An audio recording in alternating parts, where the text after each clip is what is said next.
At the time of its birth, the baby giraffe is fully encapsulated in an ergonomically designed, fully reclining, fuel-injected, climate-controlled compartment. Suddenly, it drops 6 feet to the ground and lands on its head. And as it's staggering around, his mother comes over and starts kicking it. Get up, get up. And he's like, hang on a second. And he stumbles to his feet and pow, she kicks him and knocks him back over again. And he's like, well, what did you go do that for? But she's right back at his side again, kicking him again. And he's like, hang on, I'm coming up.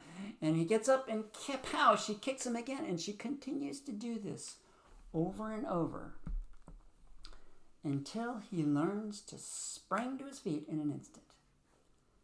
And then and only then does she take the time to nurture and feed him. And the reason she does this is quite simple. She loves him so much, and she knows that the only way he will survive in the wilderness is if she learns to spring to his feet. Ladies and gentlemen, the mother giraffe views her baby giraffe as her hope for the future. And she relies on her own internal instincts to teach her, to prepare him for that future. Human children, on the other hand, are way more complex. Take, for instance, how many of you have actually parented a child? May I see your hands? Okay, well, how many of you have actually been a child? Okay, well, that pretty much covers it. So if you've been a child, you know that each and every child is unique. If you have a family of 4, odds are pretty good that if there's 2 children, they're going to be diametrically or dramatically different. Take, for instance, my family. Now, in my family, my sister was the rebel. With my sister, it's like my way or the highway. One day, my mom was off doing laundry with my sister, and she put her down next to the washer, and she put the soap on the other side. And she's putting the laundry into the washer. And she looks down, and my little sister just crawled across the floor, and she's pouring soap out on the floor. And my mom goes, no! And she picks the soap away and puts it away further from her. Well, she goes back to doing the laundry, and next thing you know, my sister's over there, and she's picking up the laundry detergent and pouring it out on the ground. My mom picks her up, and she swats her on the bottom and says, Stephanie, no! And she moves the laundry box further away. Well, she goes out to get more clothes to come back. She comes back, and there's my baby sister with a box of soap, pouring it out. And as if to make a point, she looked straight at my mom, like, bring it on. Well, my mom had a complete meltdown. And after that, my sister had a lot of trouble sitting down on her behind for the next couple of days. But do you think that changed anything? Of course not. I, on the other hand, was the people pleaser. I know for some of you guys this is going to be hard to imagine, but it's true. I was. My goal in life was to please my mommy and daddy. And the first time they actually spanked me, I just stood there and shook for 10 solid minutes.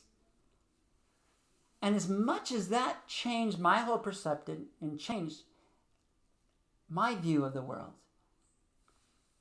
I'm convinced that it changed my parents' perceptions even more.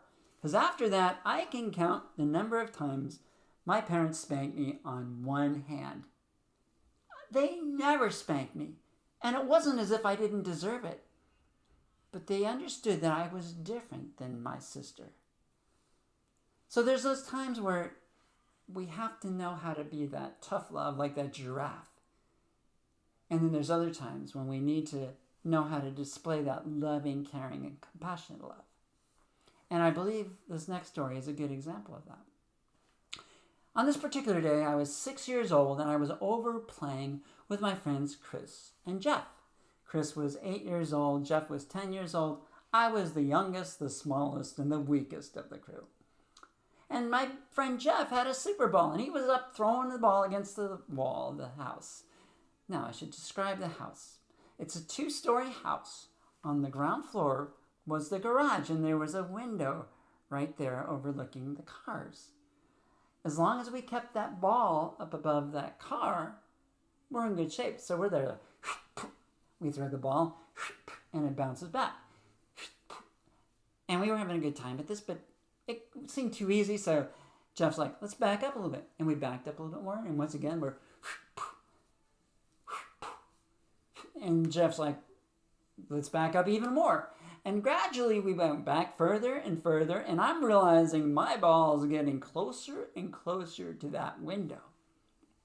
And I'm thinking, if I don't do something, I'm going to be in trouble here. So at one point they go, let's go ahead and back up some more. And I'm like, guys, you know what? I got stuff to do. I need to go home, do homework. I got to clean my room. I got to feed the dog. And Jeff's like, Brian, don't go. And Chris is like, what's the matter, Brian? You're scared? Scared? Give me that ball. I wound up and I threw that ball as hard as I could. Now, you ever have one of those instances where it seems like time just kind of slows down? It's like that ball just seemed to hover in the air for what seemed like ever. And at the last minute, I see what looks like a face looking back at me saying, Brian, you are a full crash. And there's glass everywhere. I was horrified. I put my head down and I ran as quickly as I could back to my house. And I ran into the backyard and I found my father. And I started telling my father what had happened. And we walk into the house and suddenly you hear this ding dong. And I'm thinking, great, this is my quote unquote friends here visiting us. And we all walk up to the door and I'm like hiding behind my dad's leg. And he opens the door and Jeff goes, Mr. Atkins, can Brian come over and talk to my parents? My parents would like to have a word with them. And he's like, okay, come on, Brian.